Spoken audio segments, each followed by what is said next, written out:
What's up, DWA fam? This is Asia, here to remind you that if you like this episode, go ahead and hit subscribe on Apple Podcasts or leave us a rating and a review. We really appreciate it. It goes such a long way, and we love to hear what you guys are saying.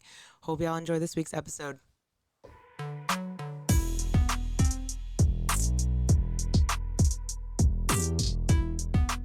Hey, y'all, and if you're new here, welcome to the family.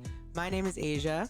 My name is Jared, and thank you for listening to Done with Adulting Podcast. We are really glad you're here because we're talking all things we have to do as adults that no one warned us about during the many years we were in school. Yes, we also discuss pop culture, current events, and give our perspective on hot topic issues in our society. And even though we're best friends, we don't always agree. Basically, we're millennials. We get it. Adulting is hard. Welcome to your safe space. We hope you enjoy.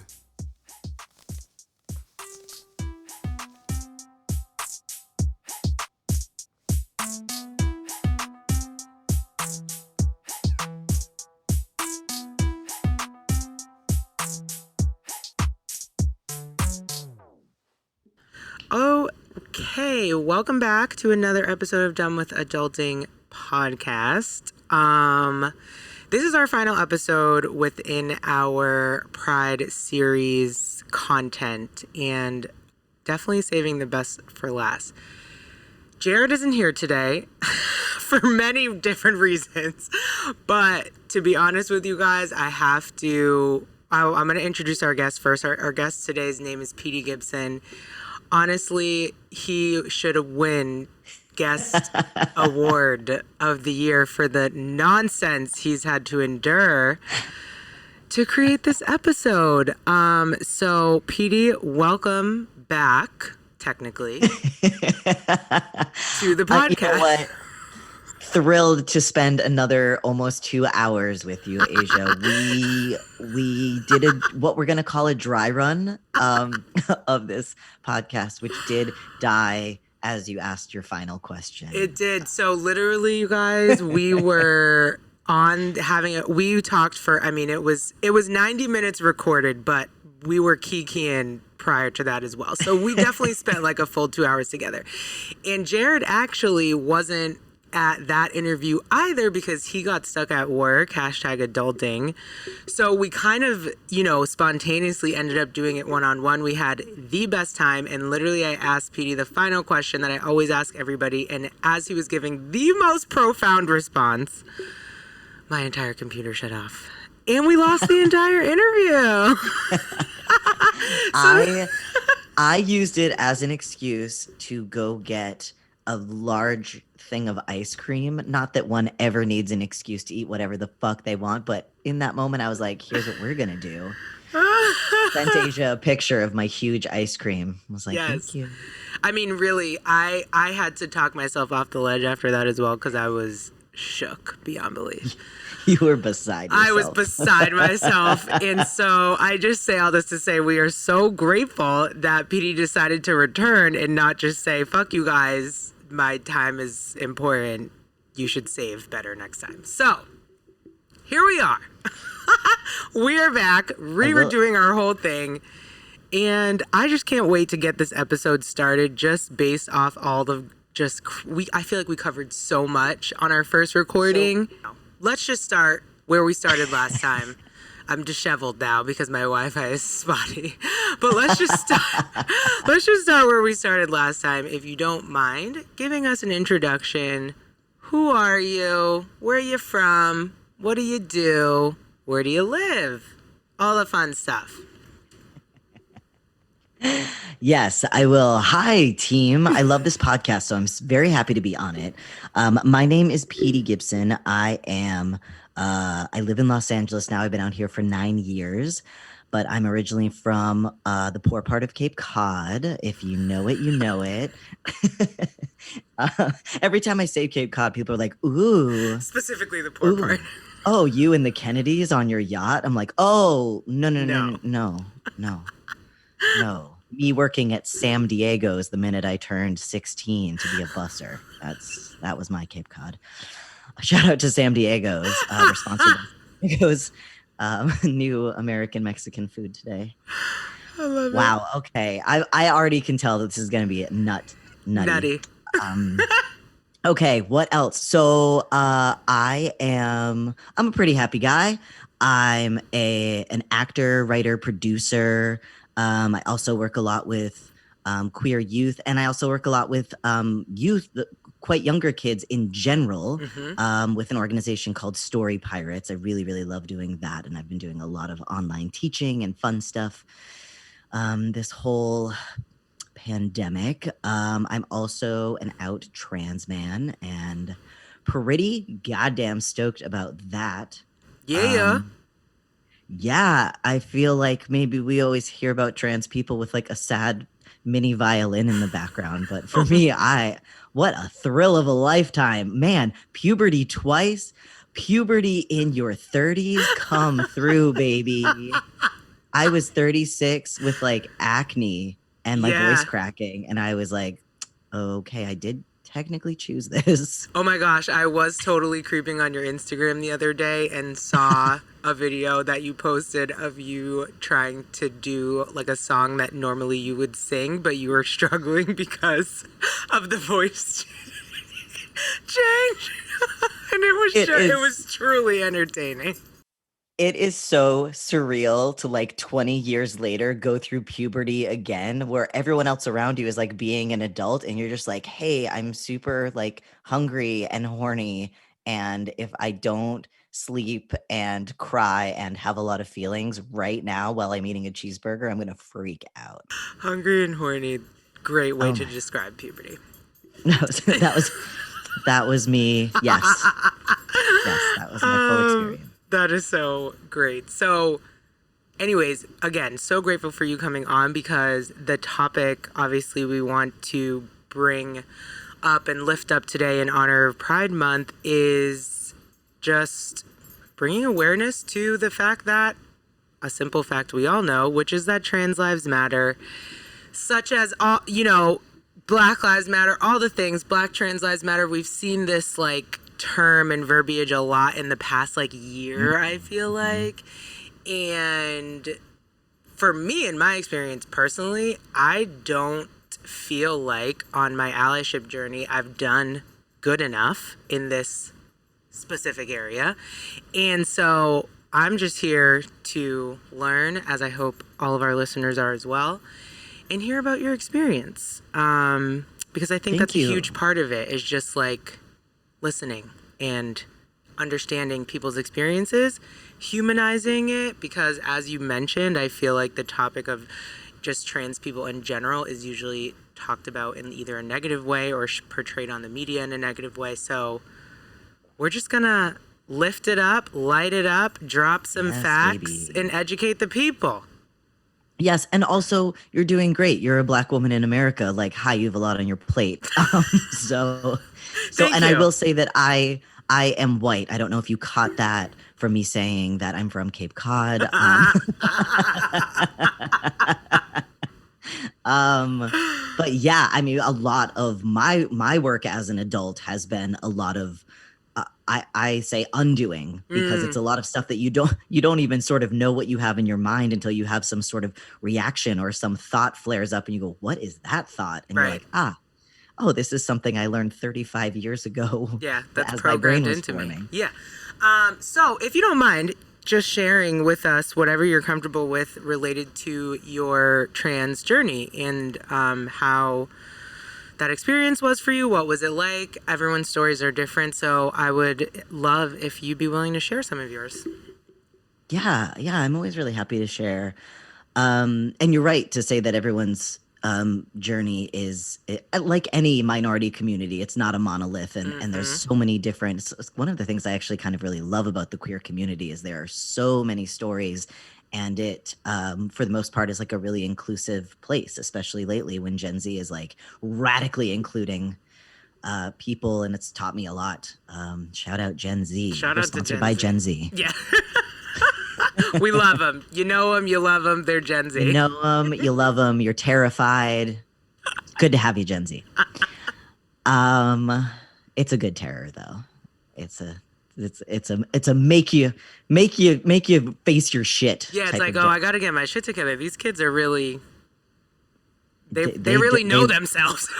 Yeah, they are not taking your shit. They know themselves. I'm like, oh, y'all are confident? Interesting phenomenon at your age. Oh, you've looked at every adult in your life with a look of like, why did you do this to us? I agree with you. I'm sorry. I'm just, a little bit late, 10 years late. So yes, would love to hear your story.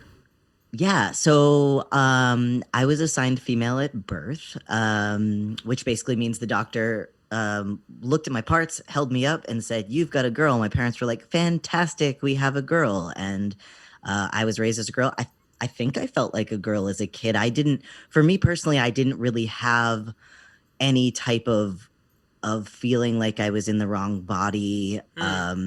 I was always a little uncomfortable, but I think I just chalked that up to being like kind of a like really sensitive kid. And I didn't also have like a ton of friends, not because I'm not likable. Hi, I'm very likable. So likable.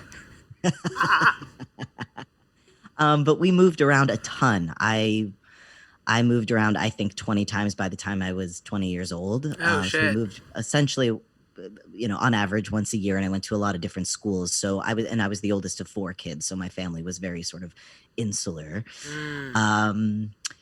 And when I was 17, 18, I came out as a lesbian. Didn't go great family-wise. I was kicked out of my house, which was fun. And I finished high school living in the finished basement of a friend's mom. And she basically let me live there for like $100 a month. And I helped her redo her bathroom. And she was really wow, nice shout out to her. What is her name? Do you know something insane? I don't know. A lot of that time in my life is very sort of like blacked out. Yeah. It's got to be like trauma, I guess. Yeah, totally trauma. All right, well, shout out to Stacy's mom who let you stay in the basement. We'll call her Stacy's mom. She's got it going on. Yeah, she's got it going on, obviously. That makes sense, though. Trauma will make you black out. Yeah, for sure. So yeah, I don't have like a super lot of memory of that time, but anyway, I moved to Boston when I was 18 to go to Emerson College. I had been an amazing student, like straight A honors student, did 3 months of college and had like a full mental breakdown because #trauma. And ended up leaving school, kind of didn't really know what I was doing, working in restaurants and stuff, and ended up joining a drag king troupe called All the King's Men. That was in Boston in the early 2000s. And that was amazing. Drag kings are like drag queens, but in reverse. So does that group still exist in Boston? I bet they would still get together for something special, but we were together for, I think, like 12 years. Like it was a very long running troupe, and we traveled. We did the main stage at Toronto Pride. We went to London and did a festival. We went to LA. We did a bunch of colleges. So we like really did it. Wow. I'm not going to lie. I never heard of drag kings until I met you and again, stalked your Instagram. And then obviously we had our first interview where, there was that. But prior to all of that, I literally didn't know that drag kings were a thing. I thought it was just drag queens, have had many of amazing experience going to drag queen shows. So that's really cool. Yeah, Boston still has a drag king scene. Wherever you are, Google drag kings near me. Maybe you can find a show playing. I have a show out here that I co-produced with a woman named Kathleen Jaffe, who's a delight, called Them Fatale. And we do a big show out in Los Angeles if you have any LA listeners. I think we do have LA listeners. Hey. So yeah, getting to like try on masculinity in that way, it felt almost like the relief that coursed through my body when I kind of like figured out that I was gay, which was a friend. Once I started making friends and I was like talking to them the way that you're 16 and you're talking about whatever stuff, she turns to me and she goes, "You're gay, right?" And I was like, "What?" Yeah. How you know that? And she's like, "You're gay." And I was so fucking sheltered. I didn't even really, and I started to like look into it, and the relief that coursed through my body to like have some sort of, I was like, "Oh my God, this not everybody feels this way. This is amazing. And I sort of had a similar experience in my 30s when I started working with queer youth and I was working with trans youth. Again, shout out to Gen Z. Yeah. And I think I realized that I had a lot of fear. I mean, and having a lot of therapy, sort of being like, oh, right, when you reveal to somebody who you are, you lose your entire family. That makes sense why I have been so scared to come out again, because I've had this experience of losing, you know, from going to a very tightly knit family of 6 where I'm the oldest of 4 to like sobbing in a friend's mom's basement and but trying to get myself. But this is all retrospective, realization. Right. Yeah. When you sort of go back and you're like, oh, this makes sense. But I stopped speaking to my parents like 4 years ago in the early days of Trump. And, you know, I obviously have like a lot of grief stuff that I like sort of am lightly talking about because I'm also a stand-up and that's what you do. But I think it really released me in some ways to choose myself. And I also went through a divorce. And I think between going through a divorce with my parents, going through a divorce with my wife, which was shattered me to my core. And that was when I started to be like, oh, when you tell people things, you lose your whole life. It's not just your relationship. It's your home. It's your safety. It's your thought of what the future would be. And I think in some ways, everything sort of like the final pieces within me shattered that I've been holding on to since I was 18. And I was just like, I think I have to choose myself and what I want. And if I'm honest with myself, I've been thinking about this for my entire life and I've never fully connected to it. And once I started telling close people around me, they were like, oh yeah, duh. And it was again, that situation almost of like, you know, you're gay, right? Where it was like, I was telling people and they were like, yeah, we know. I was like, where the fuck have you been? So at 36. If you don't mind me asking, what do you feel like your, I guess my question is, do you feel like your, this is super personal, so feel free to tell me to fuck off. But do you feel like your marriage was, would have been sustained had you continue sort of like living a lie? Like, was that really the catalyst of that unfortunate event? Or was it like that and a bunch of other shit that already existed before that? Great question. And, you know,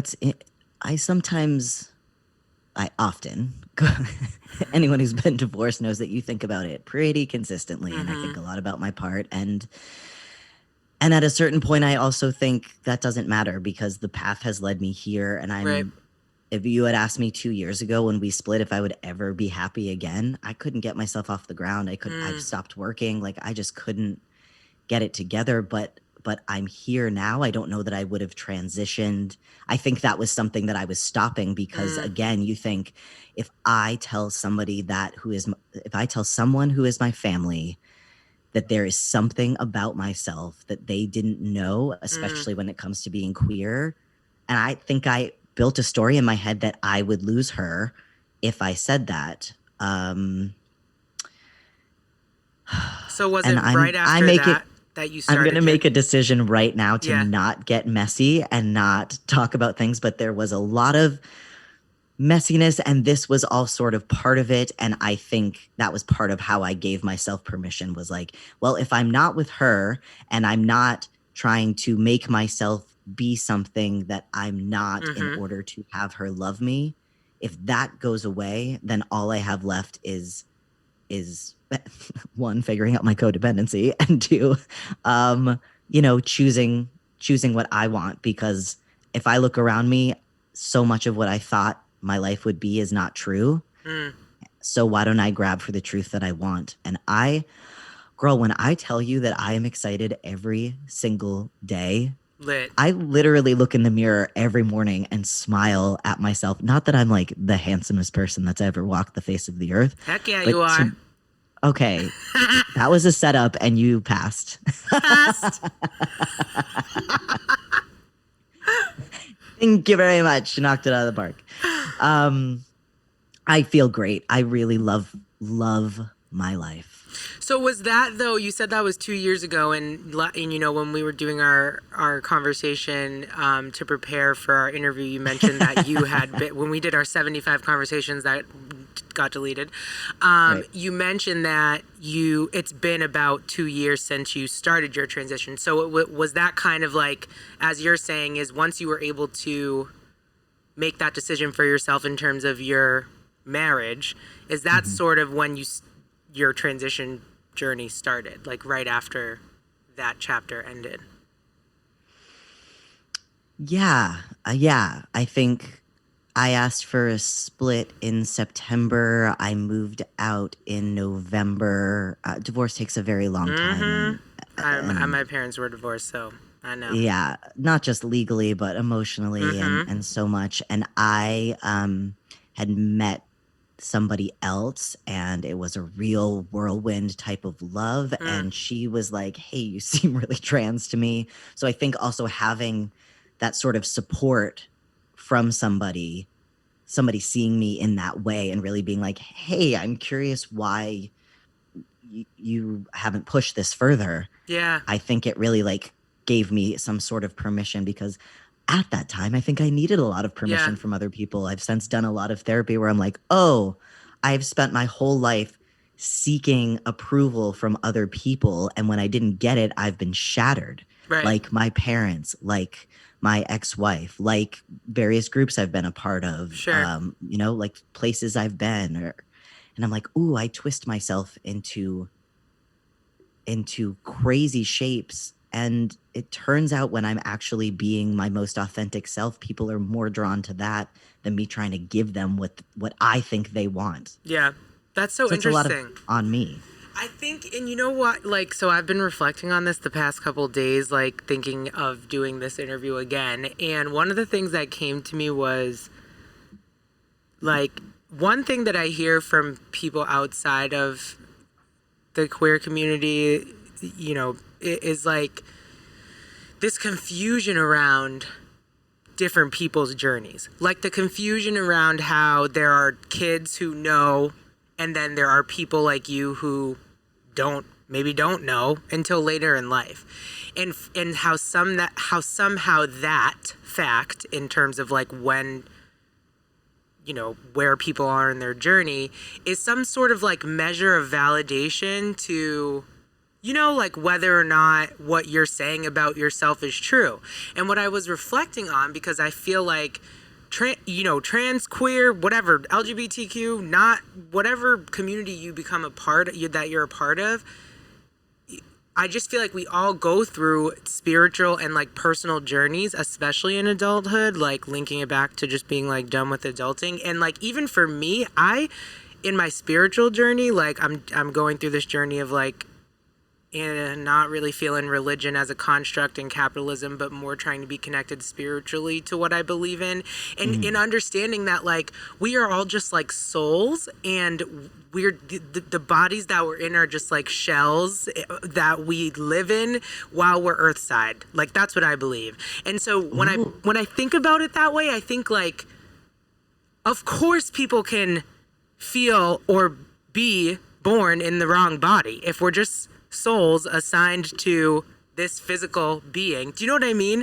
And so it's like, why should we expect that just because somebody who realized that later on in their life versus when they were a kid, why does that invalidate them? I guess that's just like what I'm processing and talking out loud, because that's just something I hear a lot from people who I talk to, that I'm trying to educate about the LGBTQ community and like, you know, do my allyship part. And that's like the pushback that I get sometimes. And I'm like, that doesn't make sense. Like, whatever you're saying as an explanation or trying to argue with me about nature versus nurture doesn't make sense. Like, certainly we're raised in situations where we're suppressed, exhibit A, of like being our own person. But I don't know, it's just like something I've been thinking about, and that annoys me that other people say, and like, they're not even talking about me. Yeah, I mean, even to go a step further, it's like, it's such a crazy rewrite to me that people are so angry at trans people or any type of minority trying to rise up and grab basic equity in this world. because like, why wouldn't we actually revere those type of people? I mean, there's so much like discomfort is change, and change is growth. And I think we want to encourage growth always in ourselves. Like we always want to be growing. You talk about like, when you see those interviews with old people and they're just like, what keeps you going? And they're always saying like, I'm always doing things. I'm always growing. And I think, isn't that the idea no matter when it happens? Mm-hmm.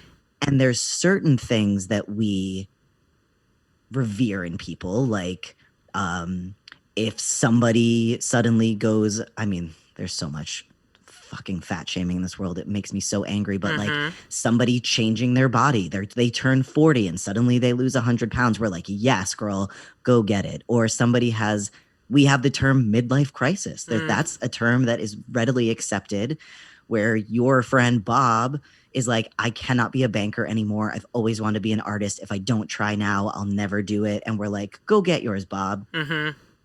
We have friends that dye their hair and suddenly go, oh, I always felt like a blonde. I always wanted to try it. Or people that get tattoos, people that get divorced, people that are like, I've always wanted to go on a solo trip to Guam. And we celebrate those things.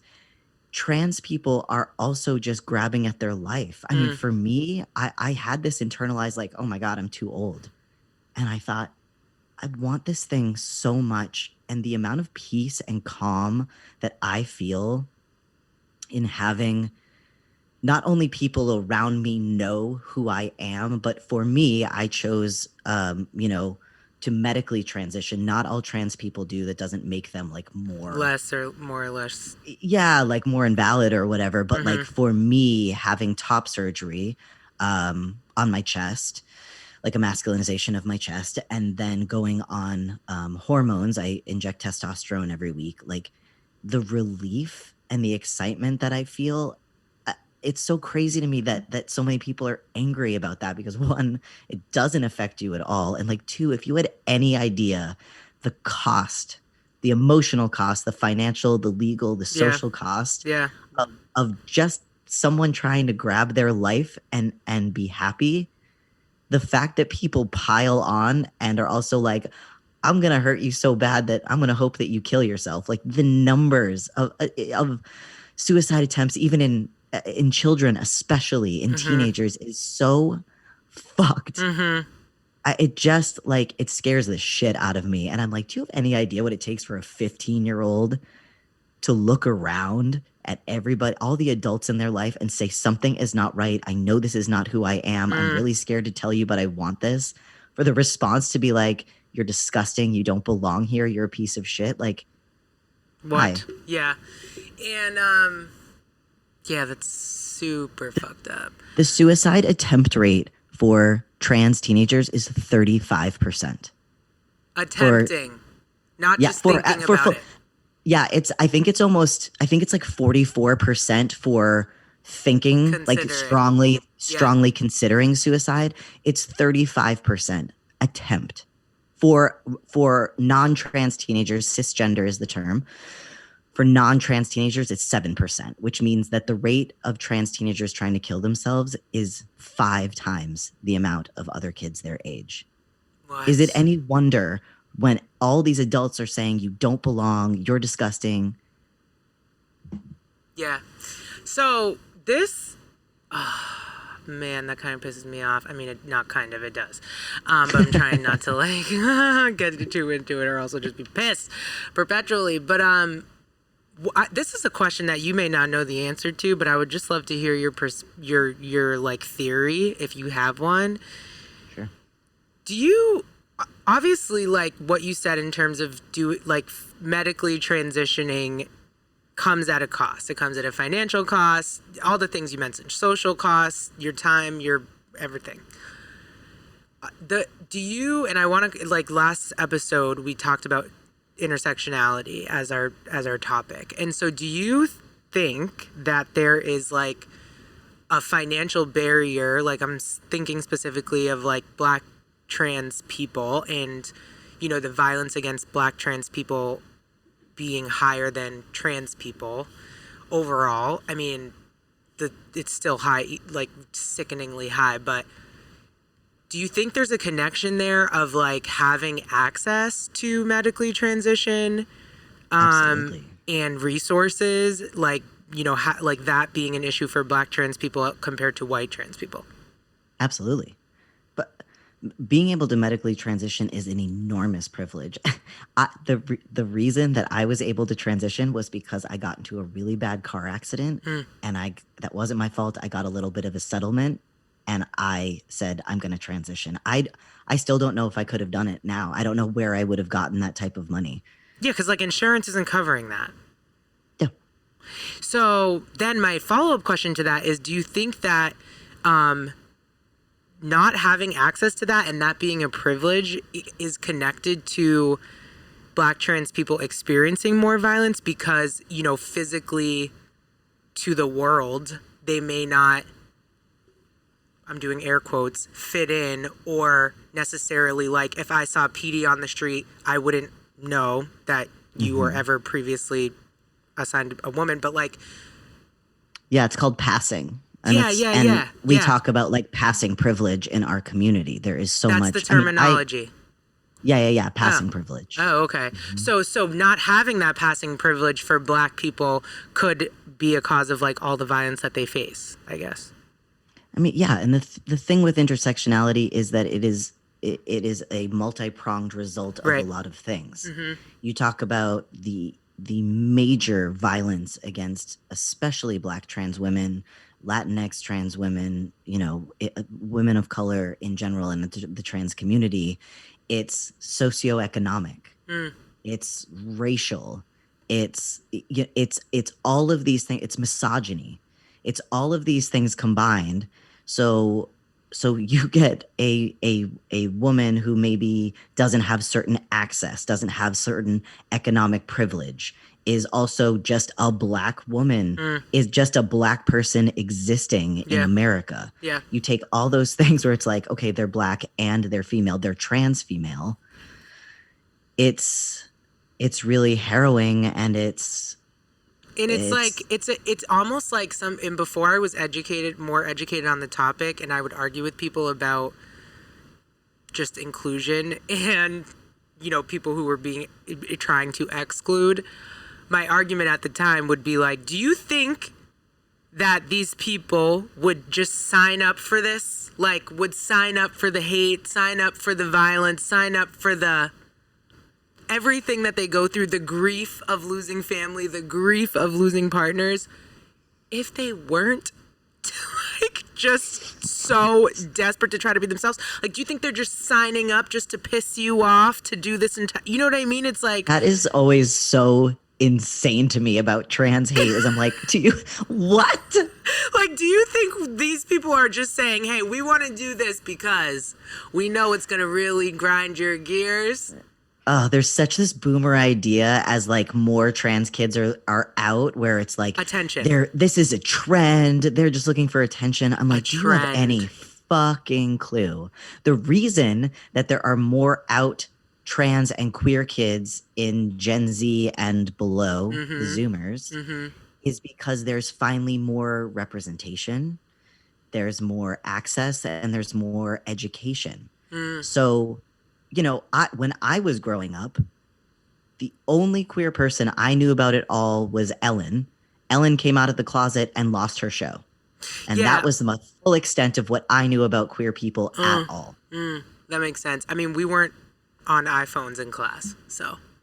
We weren't. We didn't have access to that, but now you get a kid who can go to YouTube and watch various people talk about their journeys, that they have access to information that we didn't have access to because we're elderly. Dinosaurs. And they have people slowly living out loud. They have shows like Pose on TV. Right. That's extraordinary. Extraordinary. So it's that trans people have always existed, always, always, always, in all types of culture. And, you know, when you try to disappear people, that's the result, is that people are afraid. Right. There was during World War II, there was an institute basically a trans institute where they had all this research, where they had all this medical research and all of these things. And as part of the Nazis, they burned this place to the ground. They burned every single document, every single piece of research, everything related to trans people. Do you know how long it takes to come back from that? Like, that World War II is not that long ago. And we think like, oh, trans people are new. And it's like, no, bitch, we were around. There was a full institute doing research on all of these things, on making huge medical advances, and it was burned to the ground. Queer people were also thrown into camps. Like, that is just one example of that type of violent erasure that happens. So when I hear like this is so new, it's like, no, people have access and they have representation now, and they can point to something in the media and say, that's me. That's what I feel like. Can I learn more about that? Yeah, representation is so important. Can you talk a little bit about we had an anniversary this week. The first time we recorded it was the day of. It was very on time, on brand. But we recently celebrated the anniversary of the Stonewall riots. Mm-hmm. Could you give us some more information about that? Yeah, about the Stonewall riots. Mm-hmm. Yes, so it was just the anniversary of the Stonewall riots, which were June 28th, 1969. And Stonewall is a bar that is still in New York City. Now, things like this had been happening prior to. There's a place in LA called the Black Cat where something similar happened. I believe there's one in Seattle, but this is kind of the one that sort of captured the zeitgeist, I guess, of the moment, where it was basically police were constantly doing raids on queer people, which of course disproportionately affected people of color and trans people as well, where it was basically against the law to like fucking exist. Sick. I don't know if that rings any bells for people. This was again 1969, still happening.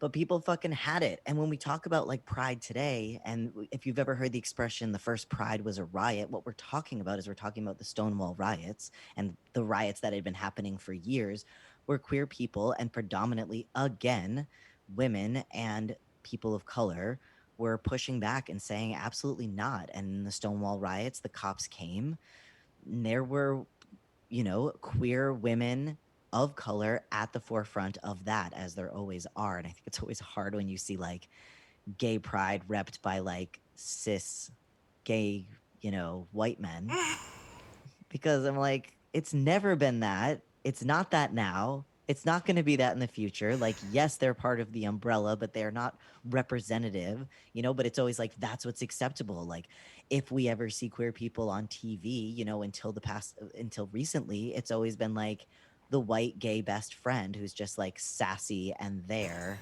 to hang with white women. And I'm like, Marsha P. Johnson, Sylvia Riviera, and they were two trans women of color. They identified also as drag queens. It's sort of like ambiguous now, like with the lens. I think a lot of the time we will say trans women. Marsha P. especially identified as a drag queen back then, so that maybe is just language, maybe is like identity that we don't know, because not a lot was recorded back then. It was 69. And also a butch lesbian of color, Stormy. So we have these women who are at the forefront, who were literally fighting cops in the street in New York, where the cops were coming to arrest them, and they were like throwing shit at them, screaming at them, getting them to stop. This went on for days. Wow. More people came and heard about it and joined.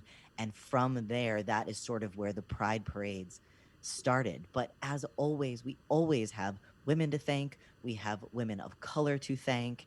And we have trans people to thank. The things that like white gays and white trans people like myself, white queer people in general, always,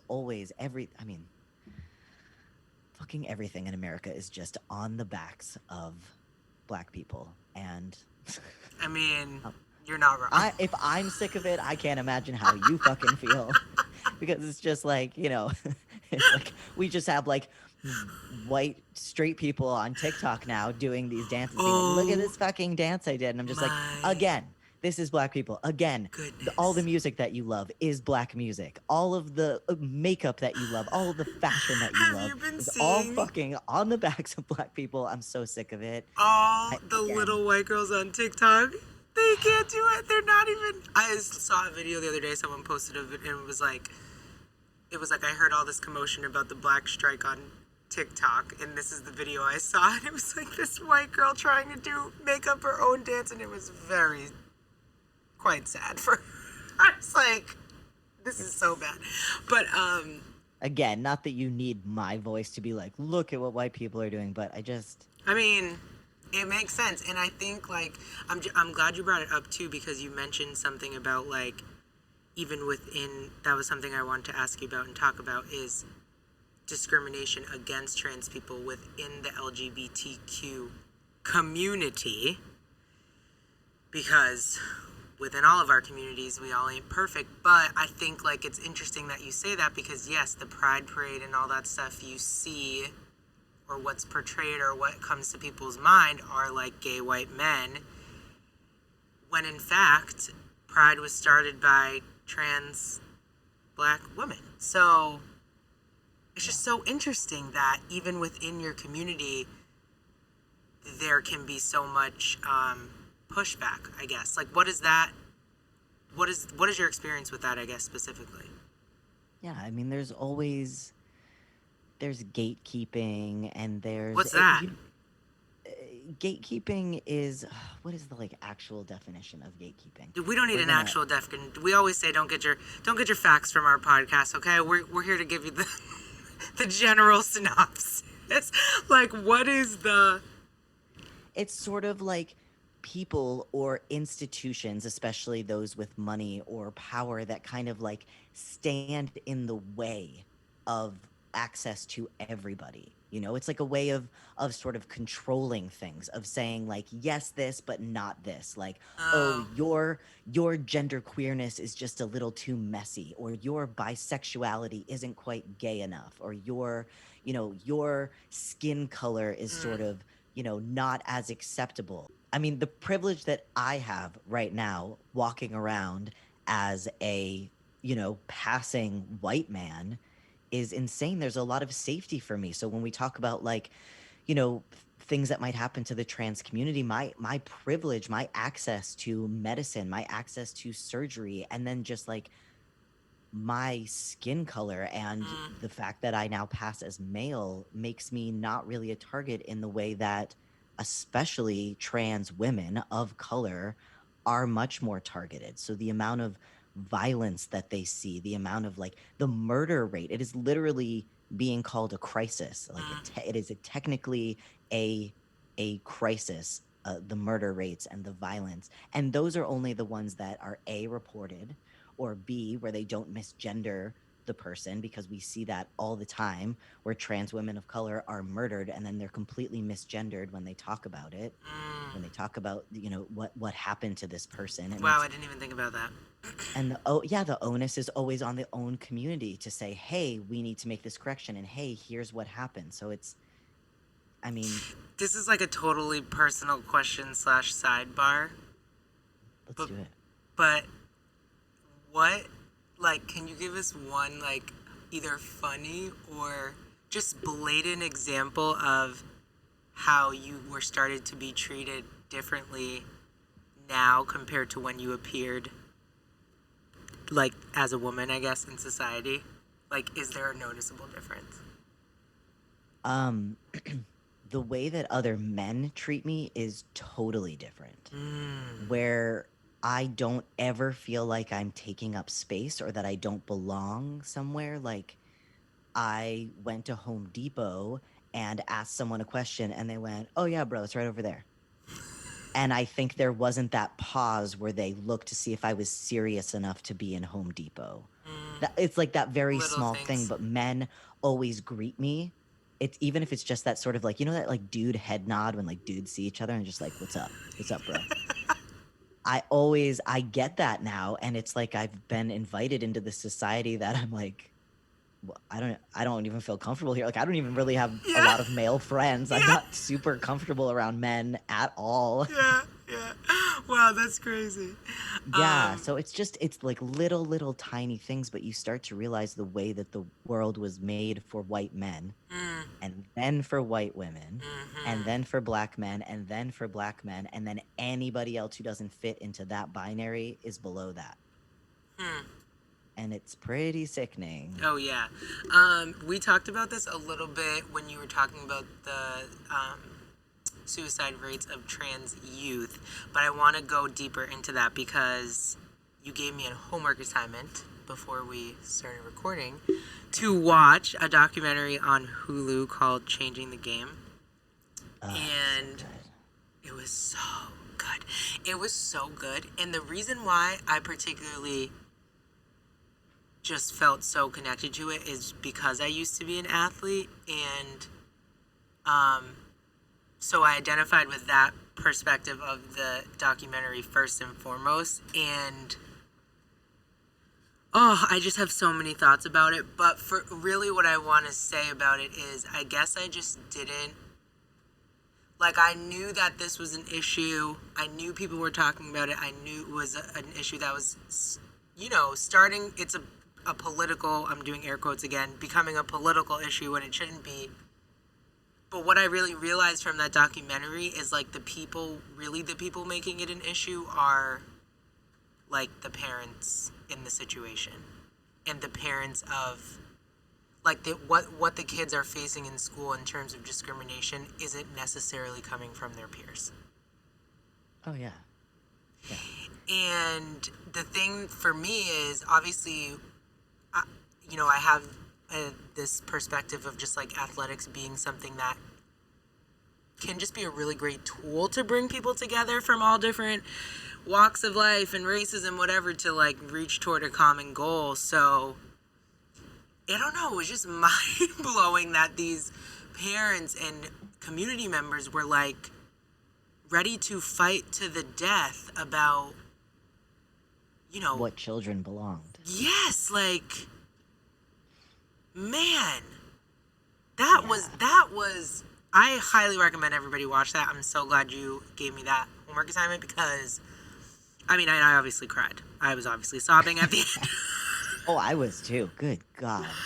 And there's a lot of really uplifting stuff. So this isn't like the type Yes, of that's true. documentary where That's you're just true. like Yeah. wrung out. But so Changing the Game is a documentary that's on Hulu right now, and it follows four different teenage trans athletes in in three different states, and each state has a different like rule on like how much trans kids belong in sports. And It's if wild.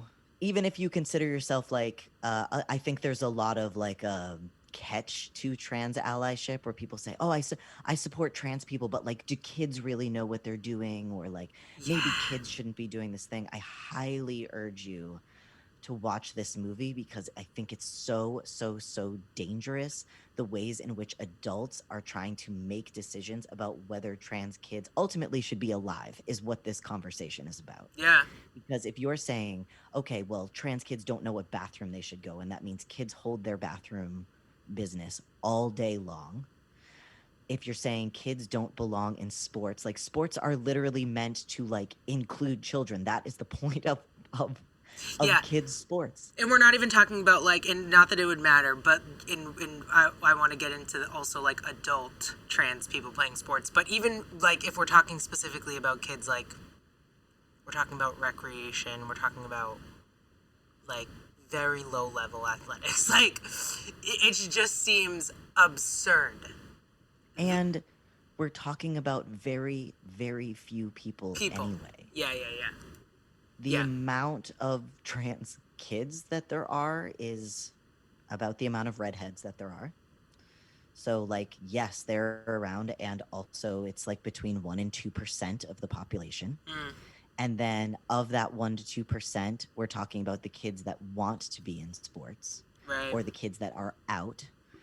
And so to be having, there's over 300 bills right now currently being talked about that talk about trans kids, specifically in sports. And it was simply just yeah, I know. You all can't see Asia's face, but she I am is shook. leaning in, shook right now. Because they tried this with all the bathroom bills. And finally, it got knocked down through a bunch of different court proceedings over and over and over. Because that was just another form of transphobia to say trans, and the argument that people use there was, well, if trans people are allowed in whatever bathroom they belong in, then that means that, men in dresses are going to start assaulting women. And it's always this, like, usually white woman idea of, like, how men are going to hurt them. And I'm like, well, that has nothing to do with trans people. You're literally saying men in dresses can go in and hurt us, which is not the definition of trans people, first of all. Right. Second of all, there is not a single Incident. case anywhere in the United States where a trans person has attacked a cis person. Have you ever heard of one? Never heard of it. Never, because it literally doesn't exist. You know what does exist is male violence against women. So your problem, as usual, is with men and the way that we raise boys and the way that the patriarchy has set up our society. And your issue has nothing to do with trans people who are literally just looking to take a piss somewhere. Literally, I was going to say as usual, but you ended with take a piss somewhere. But I was going to say... As usual. As usual. Trans people pee at a much higher rate. No, that's it. No, I think you're so right. And when you're talking about the bills, like, and just how much legislation exists or that is being written to, like, blatantly discriminate against trans people. And I wanted to bring this up because of all of the discrimination, the states, I can't remember which states they are, but the states that are removing children from their homes because parents are being labeled as unfit to parent them for Happening in Texas. supporting their child's transition, like, that shit blows my mind. And I don't know if it's because I used to work in foster care at some point in my life, so I was involved with removing children and, like, the trauma of removing children, even when the children should actually be removed, like when there's violence or when there's this or when there's that. And so, yeah, like, you're talking I'm about speechless. the move in Texas to label parents accepting their child's transition as child abuse. Abuse, yes, that's Texas, right? Texas. Are they the only ones doing that so far? That we know of? I've done a little self-care this week, and I have not looked into it more because Good for you. Wanna throw up. That's bullshit to me. That really blows my mind, and it's, oh, man, it's just wild. But anyways, that documentary, the other thing I wanted to say about it too was that the and we talked about this a little bit, but the youth that they are following and interviewing are so freaking smart. They're so freaking well spoken. They're so freaking just like, oh, they're just so cool. Like, they just seem cool, like cool kids, just trying to live their freaking lives like any other kids. And it's really inspiring, honestly. Like, I was sad, but really I was sad because it was more like a happy sad of, like, this is really fucking sad, but at least these kids specifically are, like, really shifting through the bullshit and, like, trying the best that they can to live their lives. Because, as you're saying about, like, the suicide attempt rates, they could easily, like, I was watching that thinking, like, I don't know if I could be able to go through this myself, Like, that's what you think. At least that's what I was thinking when I was watching it. Like, as a high schooler, I was barely surviving. That's the other thing is, like, we're talking about children here. And, like, think back to, like, being in high school and just trying to get through the goddamn day. The day. Whether or not you have stuff going on at home, whether or not it's just, like, you're trying to get through class. Literally.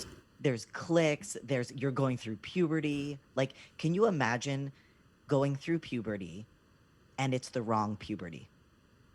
No, I cannot imagine this. to be a young trans man and to start like growing breasts, I think a lot of kids, the only thing that they can possibly think is like, I can't exist in this way. And if they don't have a parent who helps get them on hormone blockers, who helps get them the care that they need, the rate, I believe the rate for attempting suicide drops by 60% if kids have one adult in their life who supports them. Stop. Just one? That's all they need? Just one. And so the idea that states would say, if you support your kid, we're going to take them away from you, that is a way for them to just get those kids to kill themselves and to hurt families. So And that they know that. think that it's a way to extinguish the problem. The way that since America was founded, they are constantly looking for ways for minorities to simply extinguish themselves. So But those people don't go away. They, like, with that said, can we just quickly talk about Caitlyn Jenner, because I feel like it's a thing that people outside of the LGBTQ community confuse. Like, I feel like people that I talk to, literally, can't make this up, are confused about why the LGBTQ community is not supporting Caitlyn Jenner. Not as a person, not as Caitlyn Jenner the woman. But like she is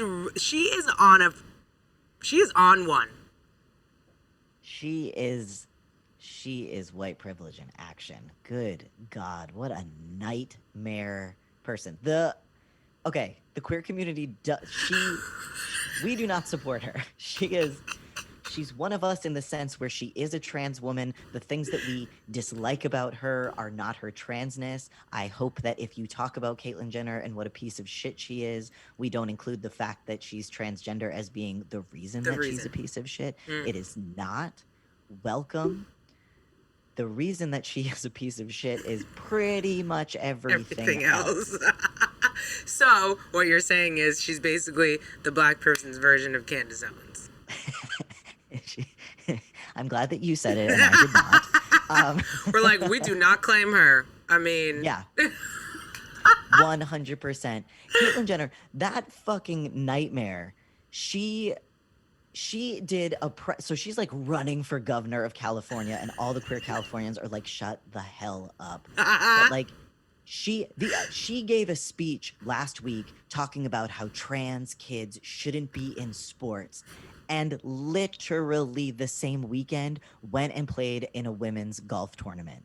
And I'm like, how can you, a literal former Olympian, say those things, then go and be accepted into a women's golf tournament, understand the gravity of that, and like be trying to hurt your trans community and children at the same time? And like, to go a step further, like, there's always this idea of like, well, we can't have trans people, trans girls. It's always about women. It's never about trans guys.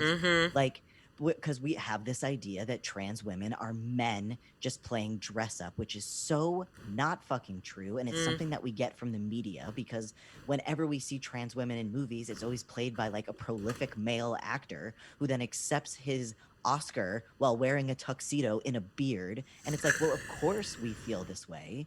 I'm going to give a plug to the movie Disclosure, which is on Netflix. If you want two homeworks, please watch Changing the Game on Hulu.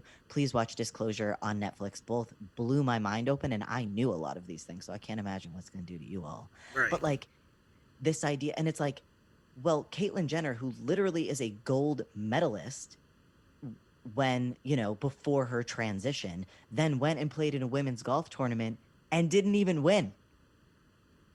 So if the idea is that you think like trans women should be included in sports, it's like, well, this woman literally has gold medals at home and still didn't win. So maybe she's mad because she struggled. So who knows? She transitioned very late in life, and maybe she's feeling a little salty. Because when she was a child, she didn't get to play the sport, so she doesn't want the other kids to play. Not a good excuse at all, but I just can't understand any other fathom of like why she would act this way. This way.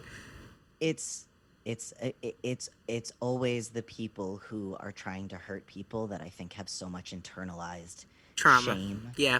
so much trauma, and I say that not as an excuse for her because she's old enough to know better. Go to therapy. Right. Like, it's kind of the way I feel about like my grief around my parents. Is it's like I don't hate you, but like go to therapy. And I don't want to be around it. You know, that Yeah. we can do a lot of learning. This goes back to when we were talking in the beginning about like growth. There is so much to learn if we open ourselves up to it, because what is life if not that? And it's just like, I don't want Caitlyn Jenner's bullshit the way you don't want Candace Owens' bullshit, the way that All like set. Lindsey Graham is so homophobic, and there's so much of knowledge of him being gay, and it's just like, why is it always like horrible politicians saying horrible things about people and then being found out that they are the thing that they're against? Like, hi, this is a pattern. We know it. We see it all the time. It's always been this way. Just grow. Yeah, just and grow. Stop hurting people. It's so true. I'm all sweaty now. I'm all jazzed up. Totally sweaty. I mean, my power went out and I had to move from the basement to another floor, so Oh God. just by temperature alone, I'm sweating. But I'm also worked up. Emotions out of it. So let me ask you this: when we talk on this podcast about being an ally to Black people and how we can, basically, I think the best solution for all of us is to raise the next generation to be more inclusive, right? And so when we talk about that for Black people, we talk about bringing your kid to diverse neighborhoods, not letting the first time they see a Black person to be in college, or whatever, or this or that. So what would your advice be as it relates to, you know, how we're, especially with the youth work that you do, some strategies for parents who want to do better, who don't want to raise their kids in the same perpetuating cycle we've all been raised in, but, you know, may not necessarily know people within the LGBTQ community or whatever the case may be. And unlike being Black, it's not something you wear on your skin all the time. So, yeah, what would your advice be for, you know, millennial parents? I think they're called like perennials. That's like a thing. And because I think that's super important, and it can be, yeah, I don't know. I just think people don't know where to start, you know? I mean, children are really, their brains are growing at such an amazing rate. And the world that they build inside is based off of the tools that are given to them outside.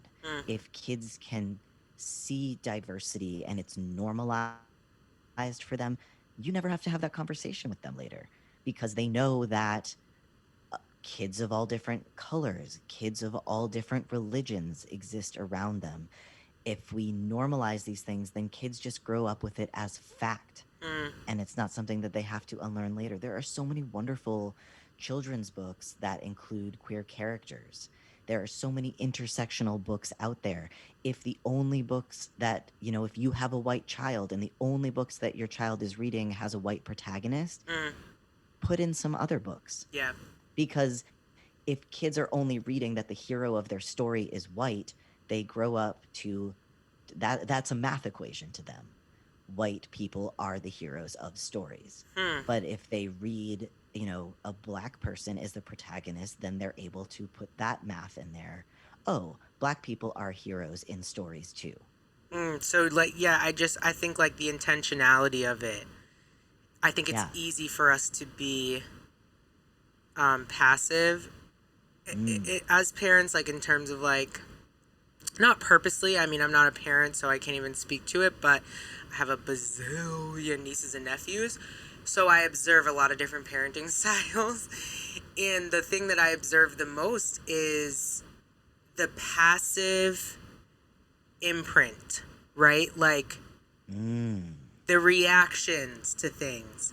And because the bottom line is, like, no matter what you do inside your household, when your kid is not with you, or when your kid goes to school, when your kid goes to some other kid's house and their parents they're overhearing their parents talk shit about queer people or trans people or whatever, like, that's always going to exist. And so just being hyper aware of the fact that that is going to happen, and to 1000% not let that happen in your household. Do you know what I mean? And I think, like, Yeah, to be an active participant in your Yeah. child's development. yeah, and it's just like, I don't know, it's easy to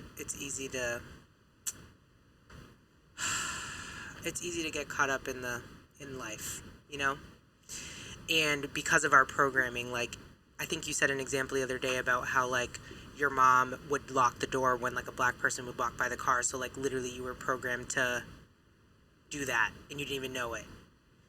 And I think, Yeah, like, it's people sort have of- the same reactions with queer people, is like, you see, or whatever, people are out celebrating pride, and the response from a parent is like, whatever you say in that moment, oh, look at these, whatever, you know? And it's those moments that I feel like matter so much. Yeah, and it's rarely so overt, right? Like my parents, I can't really recall them ever actively saying anything bad about people of color. But yeah, that thing, I realized that as I grew up, that my mom always just, like, if a black man was walking past the car, just as she was talking to us, just, like, locked the door, didn't say anything about it, never said, oh, he's dangerous. But kids pick up on everything. The way that we even do, in the way that we socialize children with gender, that, you know, with little girls, we often say to them, oh, you're so pretty. Oh, that dress looks so nice. Oh, Right. that's so cute. And we say to little boys, what do you want to be when you grow up? Even that, sort of turning it on their head. And we do that not because we're malicious, but because of conditioning. And I think that's so much of people freaking out now, is that they think that everyone thinks they're malicious, when really we're saying, hey, let's look at our programming and be active in our participation to change things. Where even I have to do that stuff. And Right. I train myself. Something that's really important to me is practice. That if I know I'm going to see my friend's little girl, in my car before I go, okay, don't mention anything about her looks. And so the first thing I say is I go, how are you? Hey, what books have you been reading lately? Where I'm not being some, like, you know, ridiculous, you know, overcompensating champion. I'm simply, you know, because what that kid hears is, oh, I'm basing my worth on my looks. Right. No, it's so So true. even little tiny changes like that, where if a parent is not saying, you know, black people are just as good as white people, if instead they're just introducing a book with a black protagonist and being like, I saw this thing today and I thought it was so cool, I think you would really love it. Yeah. That's a really hands-off way of saying, or introducing a queer character. Hey, I saw this thing and I really liked it. Kids like what their parents like. It's how they weigh what's good and what's bad around them, as their thinking is binary in the beginning. Kids are so pure too. They're just, like, trying to do the right thing. Oh my God. And they just think whatever, you know, My- they're going to do. They're going to do what they think is right, and that's what they see. My nephew, I love him so much. We call him Papa, and he's 7, and you know, he's been there for my transition, and it's been, gender stuff is nothing to him because he just grew up with it. So when my pronouns changed, my sister, you know, told him and tried to really sit him down for, like, a wonderful heart to heart, and he was like, okay, cool, can I go play? Like, Yeah, he doesn't care. didn't even But care. that there was a turtle crossing the street the other day in front of their car. So he was, you know, in the back seat, like, why are we stopped? And my sister's like, oh, there's a turtle. He's crossing. And he goes, it could be a girl turtle, Mom. Yes. And like, you know what? You're right. It could be a girl turtle. And he goes, or it could be a they turtle, Mom. We should not assume this turtle's gender. And my sister's just flustered as fuck, being like, oh my God, you're so right. Like, why didn't I, you know? That My is sister's so. like, absolutely, this could be a non-binary turtle. And And Papa's like, you know what? I think it is. And they're just trying to cross the street. My sister's like, you're so right. You're so right. Don't you love when a kid just puts you in your freaking place? Like, you're just like, huh, you're smarter than me in this moment. I accept Kids are that. just sponges for gathering facts, whether those are emotional facts, tangible facts, math facts, color facts, whatever it is. So the minute, That my is so 7-year-old nephew is just like, Mom, we shouldn't assume. And my sister's like, oh, fuck, you're right. Fuck, you're right. That's amazing. Well, Yeah. listen, I've now taken up, if we add up Oh, please don't. if we add up the last recording, the prep call, we've probably spent 5 to 6 hours together. We're in love now. We are, and we're best friends. And you know what? And I think it's the universe, because full transparency, I was nervous about putting this episode together. I don't know any trans people. You were the first trans person that I know personally, that I know of, and That you know of. that I That's know a real of. Caveat. And I think, like, it's just crazy how the universe works, and it's just such a blessing that we've crossed paths, because I don't know, it just feels like divine intervention, meant to be. Love it now, live for it, gonna be friends forever. And I couldn't have asked for like a more open and chill and funny, make light of my probably incorrect terminology, guest to come and talk about this topic. So I very much appreciate that. And I want to ask you, sort of like end of the class, anything you didn't get to share, or like the one thing you really want to leave people with. And this is where we lost you last time, and then and the whole recording deleted. I don't even know what I said. Me neither, so but it this was is gonna be profound. fresh. So just, I think you were just talking from the heart. But, I think a lot of us and our listeners are on this allyship journey with the entire LGBTQ community. And, I really want people to understand how different and, serious this is for trans people specifically, like different from the rest of the community. So, with all that said, what would you want to sort of like leave us with in terms of our allyship and things we can do, and anything else we should know before you go? Yeah.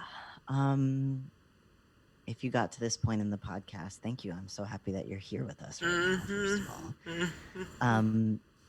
Education is a really big deal. It's a big deal for me as a white person to not call on my black friends and say, hey, is it cool if I say this thing? And the same goes if you're being an ally for other people. I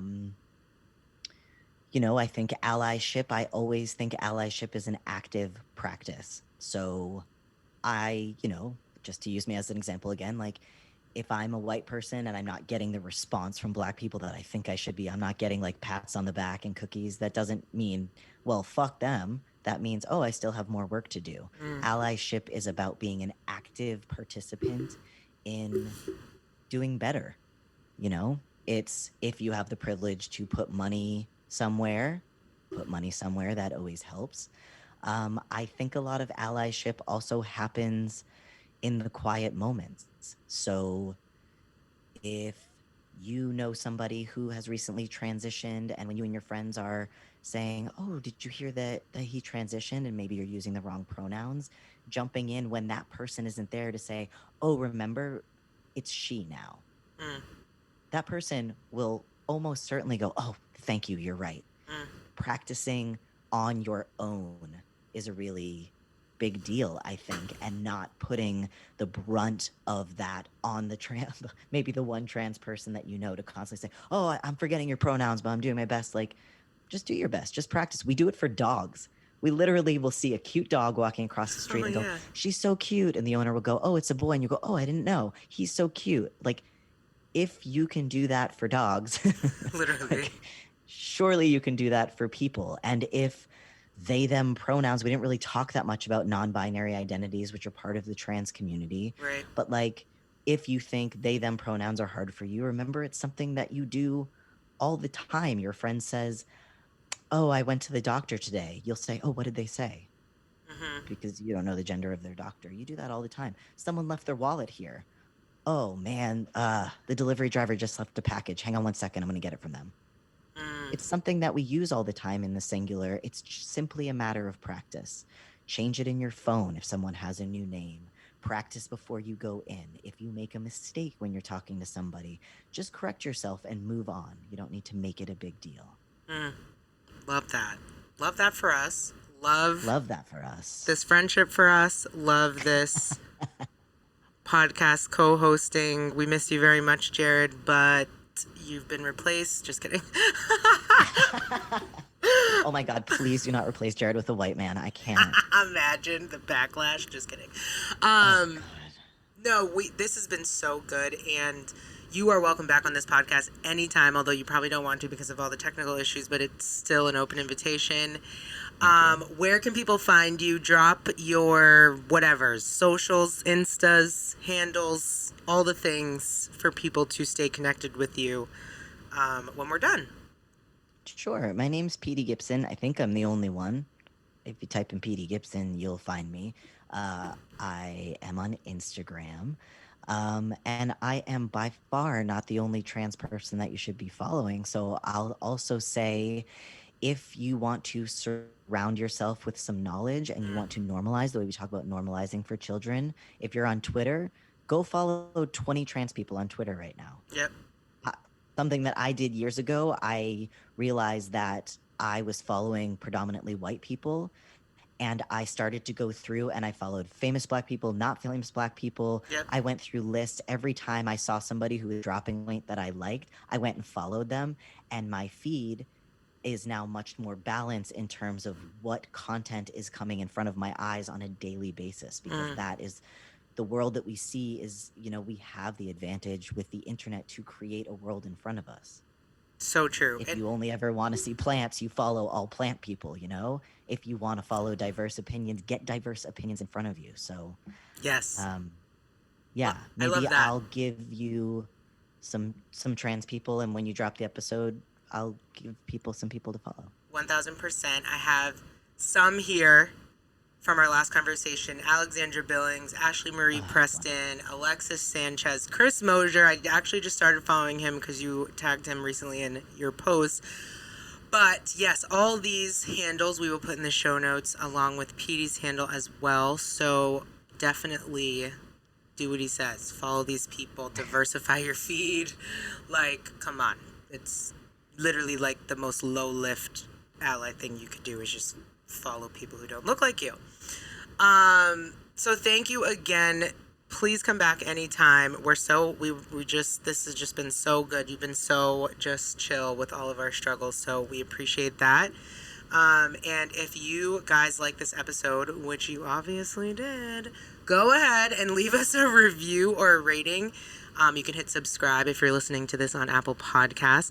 You can follow us on Instagram as well at Done With Adulting Pod, and on Twitter at Done WTH Adulting. And this concludes our Pride series content. However, Pride is year-round, so now we're going to be better allies by sprinkling our Pride content in throughout the year and not just doing it in June. That is our commitment on this podcast. Amazing. And I can't wait to share this podcast with my community. Please and do. We'll just, yeah, absolutely. All right, we will talk to you guys next week.